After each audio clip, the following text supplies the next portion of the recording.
Itulah akhirnya keputusan Iya. Golkar. Sudah pasti keputusannya seperti itu, Pak Yusuf? Tentu secara formal nanti akan diputuskan dalam Rapimnas khusus pada bulan April yang akan datang. Tapi kecenderungannya seperti banyak diketahui dan statement dari semua ketua-ketua DPD yang mempunyai hak suara itu sangat jelas. Sangat jelas. Pak Yusuf sempat kemudian beberapa waktu lalu mempertimbangkan faktor suku, Pak. Menjadi pemimpin di negeri ini disebut-sebut harusnya orang Jawa. Jadi orang Bugis seperti Pak Yusuf katanya kemungkinannya kecil sekali untuk menjadi presiden. Walaupun kemudian Bapak sempat mengatakan sudah berubah. Apa sebetulnya? Apakah pernyataan sudah berubah itu lahir karena optimisme saja atau ada pertimbangan-pertimbangan lain? Ada dua hal yang berubah pikiran saya. Bahwa faktor kultur dalam pemilihan itu memang sangat penting. Itu tahun lalu saya ke Jawa Timur, ketemu para kiai. Pak Kiai menanyakan kepada saya, atau katakanlah menegur saya, mengatakan, Pak Yusuf, saya membaca pernyataannya Pak Yusuf bahwa tidak mau jadi calon presiden karena bukan orang Jawa. Para kiai duduk bersama berdiri dengan saya, berkelompok. Kami merasa tersinggung dengan pernyataan itu. Saya bilang, Pak Kiai, kenapa Pak Kiai tersinggung? Ya, Anda berarti berpikir bahwa kami ini orang Jawa berpikir diskriminatif. Padahal tidak, kami ini tidak berpikir diskriminatif. Bagi kami siapa yang terbaik itu akan kita pilih. Bukan pilihan ini, bukan pilihan suku ini, pilihan orang yang terbaik memimpin bangsa. Jadi tak usah berpikir seperti itu, Pak Yusuf. Dan saya setelah itu merasa, alhamdulillah, kalau ditegur Kiai seperti itu dan pandangan seperti itu, saya merasa kok berpikir keliru selama ini. Yang kedua, dengan kemenangan Obama kan merubah pandangan seluruh dunia bahwa jangan lagi berpikir minoritas mayoritas dalam artian ras, suku dan sebagainya. Tapi Indonesia bukan Amerika, Pak Yusuf. Kalau Obama bisa terjadi di Amerika, belum tentu Yusuf Kala bisa terjadi di Indonesia, Pak. Iya, Obama butuh memang 200 tahun, Amerika butuh 200 tahun. Karena itu saya bilang dua hal tadi, bukan hanya satu hal.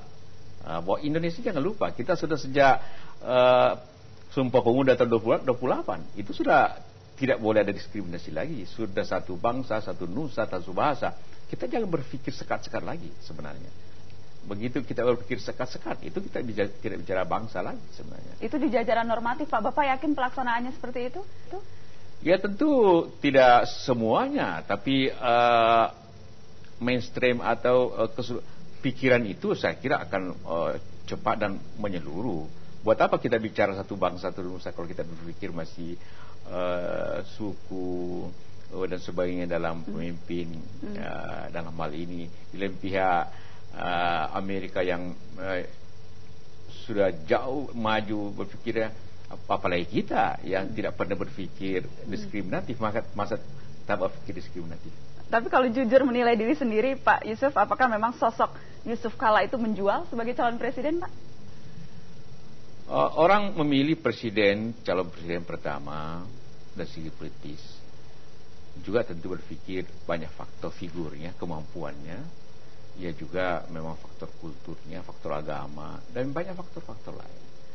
Tapi saya yakin dan juga teman-teman dengan pengalaman saya pernah jadi menteri, jadi Menko, jadi wakil presiden, suatu tangga-tangga karier yang insya Allah saya alami mampu itu. Pak Yusuf, berbagai survei menunjukkan popularitas seorang Yusuf Kala itu kecil, Pak. Tidak pernah lebih dari 3%. Bapak kecil hati tidak? Tidak. Pertama, saya paham sistem survei dan pemahaman survei seperti itu. Saya selama ini diposisikan memang sebagai calon wakil presiden.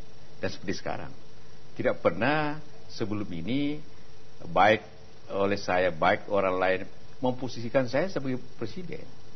Karena itu kalau surveinya tentang wakil presiden, saya yang tertinggi selalu dimanapun.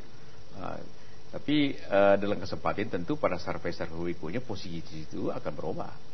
Dan nanti kita lihat lagi, survei juga penting sebagai tren. Tapi harus cermati seperti tren. Tapi tentu pemilih 170 juta tentu tidak mudah untuk mewakili dengan responden 1.500, 2.000 orang. Tapi berapa kali persis sih Pak, berapa kali survei membuktikan bahwa memang sesuai dengan apa yang dihasilkan?